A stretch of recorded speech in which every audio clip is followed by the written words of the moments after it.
Hello students, स्वागत है मेरे यूट्यूब चैनल एसपी सोशियोलॉजी पर।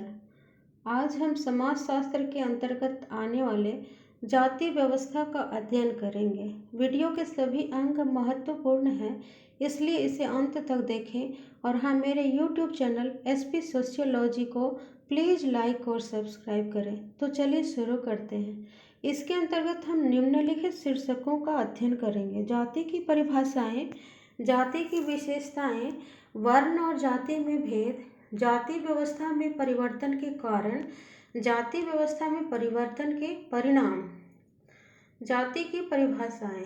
जाति शब्द अंग्रेजी भाषा के शब्द कास्ट का हिंदी रूपांतरण है, जो लैटिन भाषा के कास्टा से बना है, जिसका अभिप्राय है नस्ल, प्रजाति या रंग भेद। जाति की दूसरी परिभाषा। जाति जन्म पर आधारित एक अंतर्विवाही समूह है जिसकी सदस्यता आनुवंशिक होती है। चार्ल्स कूले के अनुसार जाति की परिभाषा, जब एक वर्ग लगभग पूर्ण रूप से वंशानुक्रमण पर आधारित होता है तो हम उसे जाति कहते हैं। मजूमदार एवं मदान के अनुसार जाति एक बंद वर्ग है। जाति की विशेषताएं। 1. समाज का खंडात्मक विभाजन। 2. संस्तरण आधारित व्यवस्था। 3. खान पान और सामाजिक सहवास पर प्रतिबंध। 4. सामाजिक व धार्मिक निर्योग्यताएं। 5. जाति एक अंतर्विवाही समूह है। 6. एक पूर्व निश्चित व्यवसाय। चलिए जाति की विशेषताओं को विस्तार से अध्ययन करते हैं। 1. समाज का खंडात्मक विभाजन। जाति व्यवस्था हिंदू समाज को 4 खंडों में विभाजित करती है: ब्राह्मण, क्षत्रिय, वैश्य और शूद्र। जाति व्यवस्था के इस खंडात्मक विभाजन में किसी भी जाति समूह को परिवर्तन करने की अनुमति नहीं दी जाती है। यदि किसी व्यक्ति द्वारा जाति के नियमों का उल्लंघन किया जाता है तो उस पर दंड, जुर्माना या जाति बहिष्कृत भी कर दिया जाता है। 2. संस्तरण आधारित व्यवस्था। जाति व्यवस्था के चारों खंडों में एक निश्चित सोपान क्रम पाया जाता है, जो ऊंच नीच पर आधारित एक संस्तरणात्मक व्यवस्था है। ब्राह्मण, जिसे समाज में सर्वोच्च स्थिति प्राप्त है, उसके बाद क्षत्रिय, वैश्य और शूद्र, जो कि क्रमशः दूसरे, तीसरे और चौथे स्थान पर आते हैं। इसके अतिरिक्त एक अन्य जाति समूह भी है जिसे हम अस्पृश्य जातियों के नाम से जानते हैं तथा जिनके छूने से अन्य जाति समूह के लोग अपने को अपवित्र मानते हैं। 3. खान पान और सामाजिक सहवास पर प्रतिबंध। उच्च जाति समूह का व्यक्ति अपने से निम्न जाति समूह के लोगों के यहाँ भोजन नहीं खाते, जैसे ब्राह्मण दूसरे जाति समूह के द्वारा बनाया गया भोजन नहीं करते। यहाँ तक कि शूद्र व अछूतों, अस्पृश्यों के यहाँ बना भोजन अन्य जाति के लोगों द्वारा स्वीकार नहीं किया जाता। सामाजिक सहवास संबंधी नियम भी प्रत्येक जाति समूह में पाए जाते हैं, यद्यपि खान पान संबंधी भेदभाव अन्य समाजों में देखने को नहीं मिलता। 4. सामाजिक व धार्मिक निर्योग्यताएं। जातियों के बीच कुछ सामाजिक धार्मिक निर्योग्यताएं पाई जाती हैं। इन्हीं निर्योग्यताओं के कारण हिंदू समाज में छुआछूत या अस्पृश्यता को बढ़ावा मिला। जाति व्यवस्था में उच्च जातियों में ब्राह्मणों को सबसे अधिक अधिकार प्राप्त है। सबसे अधिक निर्योग्यताएं हरिजनों या अस्पृश्यों पर लागू की गई हैं, जिनके छूने भर से लोग अपवित्र हो जाते हैं। यद्यपि वर्तमान समाज में जाति व्यवस्था के नियमों में शिथिलता आई है। 5. जाति एक अंतर्विवाही समूह है। कोई सदस्य अपनी जाति से बाहर विवाह संबंध स्थापित नहीं कर सकता। प्रत्येक जाति या उपजाति को अपने सदस्यों के बीच ही विवाह करने की अनुमति देती है। यही कारण है कि जाति को अंतर्विवाही समूह कहा जाता है। 6. एक पूर्व निश्चित व्यवसाय। सभी जातियों के सदस्यों को अपने पूर्व निश्चित व्यवसाय के अनुसार कार्य करना उनका धार्मिक व नैतिक कर्तव्य माना जाता है। समाज में ब्राह्मण जहाँ शिक्षा देने और धार्मिक क्रियाओं का संपादन करने का कार्य करते हैं, वहीं क्षत्रियों का कार्य प्रशासन और सुरक्षा प्रदान करना है। वैश्यों का कार्य व्यापार करना और शूद्रों का कार्य सेवा करना था। वर्ण और जाति में भेद। वर्ण वह है जिसे व्यक्ति अपने कर्म और स्वभाव के अनुरूप चुनता है। जाति व्यवस्था के अंतर्गत व्यक्ति की सामाजिक स्थिति, व्यवसाय, विवाह आदि का निर्धारण जन्म के आधार पर ही होता है। प्राचीन काल में समाज वर्ण के आधार पर विभक्त था तथा आधुनिक काल में समाज का विभाजन जाति व्यवस्था के आधार पर है। दोनों ही व्यवस्थाएं एक दूसरे से भिन्न हैं। वर्ण और जाति में निम्नलिखित भेद हैं। एक, वर्ण का आधार कर्म है, वही जाति का आधार जन्म होता है। दो, वर्ण संख्या में मात्र 4 होते हैं, जातियों की संख्या हजारों में है।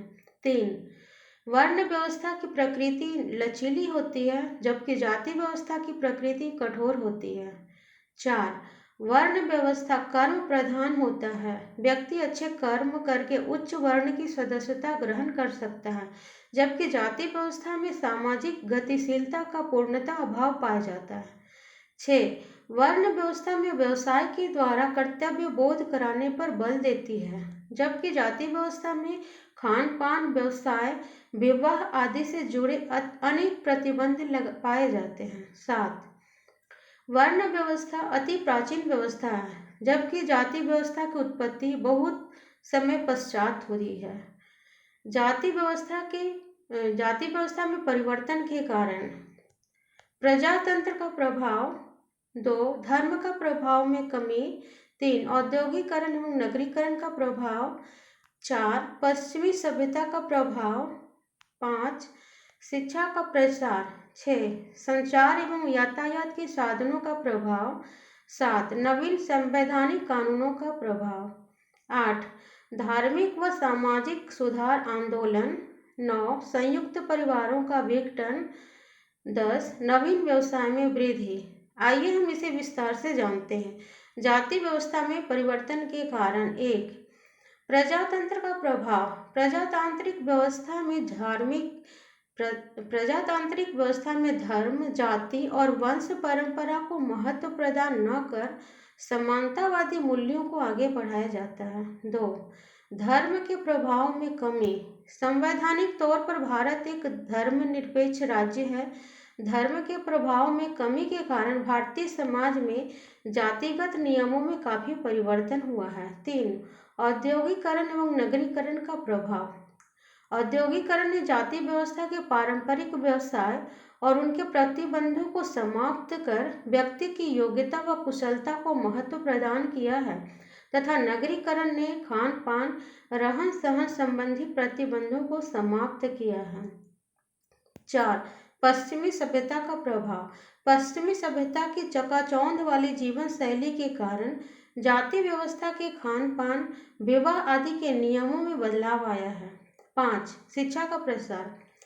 आज शिक्षा के व्यापक प्रचार प्रसार के कारण व्यक्तियों की योग्यता और कुशलता में वृद्धि हुई है। परंपरागत रूढ़ियों व कुप्रथाओं के प्रभाव में कमी आई है तथा तार्किक व वैज्ञानिक दृष्टिकोण का विकास हुआ है।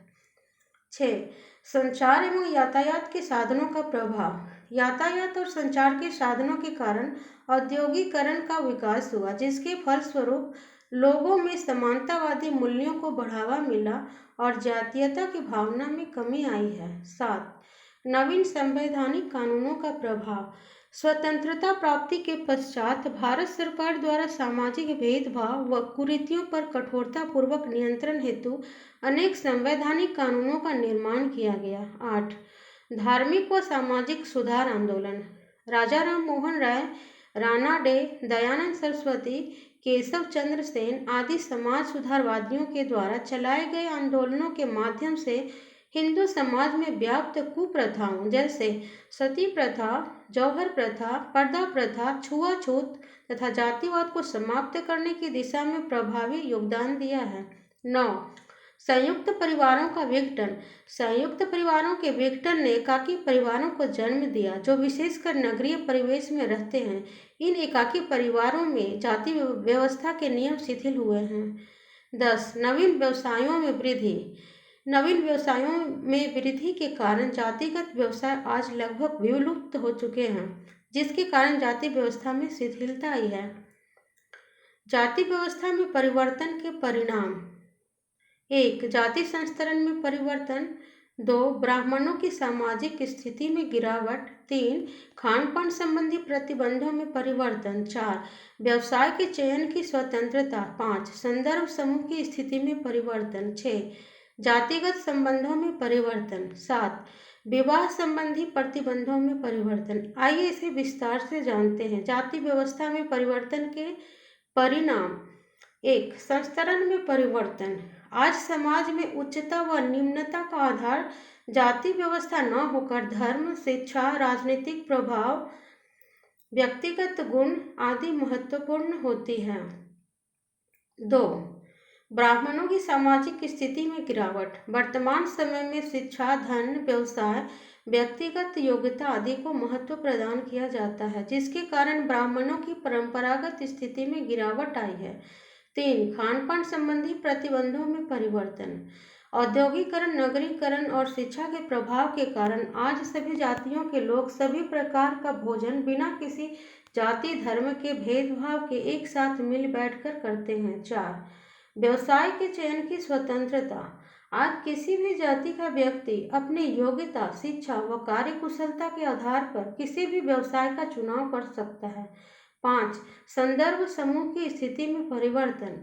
परंपरागत समाज व्यवस्था में निम्न जातियों द्वारा अपने उच्च जातियों के रहन सहन, पहनावा, आचार विचार आदि का अनुकरण कर स्वयं को उसी के अनुरूप बनाने का प्रयत्न करता था, परंतु आज व्यक्ति किसी राजनेता, अभिनेता व राष्ट्रीय खिलाड़ी आदि को अपना संदर्भ समूह मानकर उनका अनुकरण करता है।